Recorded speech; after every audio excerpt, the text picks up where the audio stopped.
screen of potted greenery that had been erected to hide them from view, a young man approached their group with the sort of enthusiasm usually displayed by unruly puppies or, barring that, their 8-year-old owners. "Good evening, Miss Westmore." Clare sighed, knowing she must acknowledge him. "Good evening, Mr. Meeks." He beamed at her, though she'd gifted him with the barest of greetings. "I was honoured last week when you said you would grant me the first dance this evening." Clare gripped her dance card. Had she really done something so rash?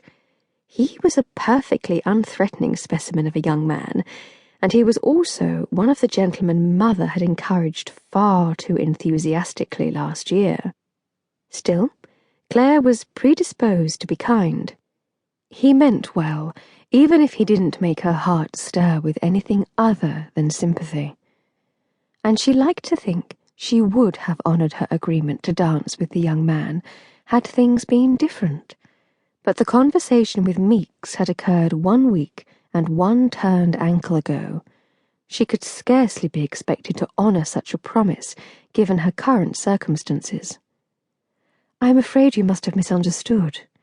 She shook her head, knowing her ankle was unlikely to last more than a dance or two. "I am otherwise engaged." He deflated before her eyes. "Oh, I see."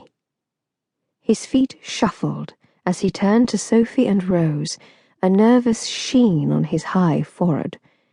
"Perhaps then, if either of you are free." Sophie shook her head in mock regret. "I am afraid you are far too tardy in asking, Mr. Meeks. Our cards are already full." She pointed her fan toward a line of restless young ladies sitting against the far wall of the ballroom. "You might aim your sights over there. I feel sure someone in the Wallflower line will still have a few open spots remaining for a gentleman of your punctuality." Mr. Meeks's cheeks flared with colour as Rose tittered behind a gloved hand.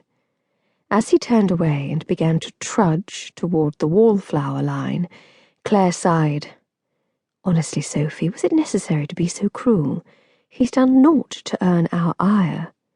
"Oh, don't look so glum," Sophie chided.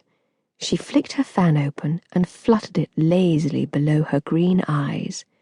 Truly, the occasional set-down is the best thing all around for him.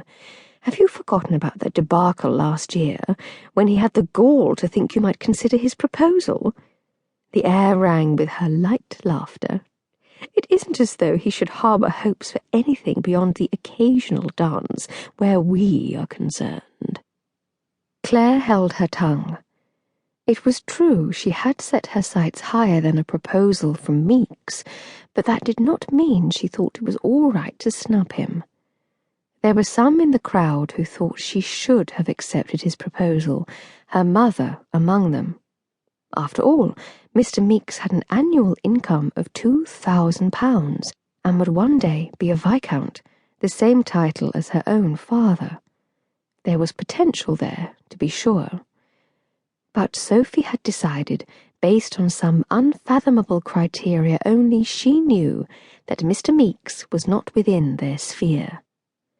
In contrast, though he was only the heir presumptive to a dukedom, Mr. Auburn had been immediately welcomed into Sophie's circle. Of course, he was handsome as sin, something Mr. Meeks had no hope of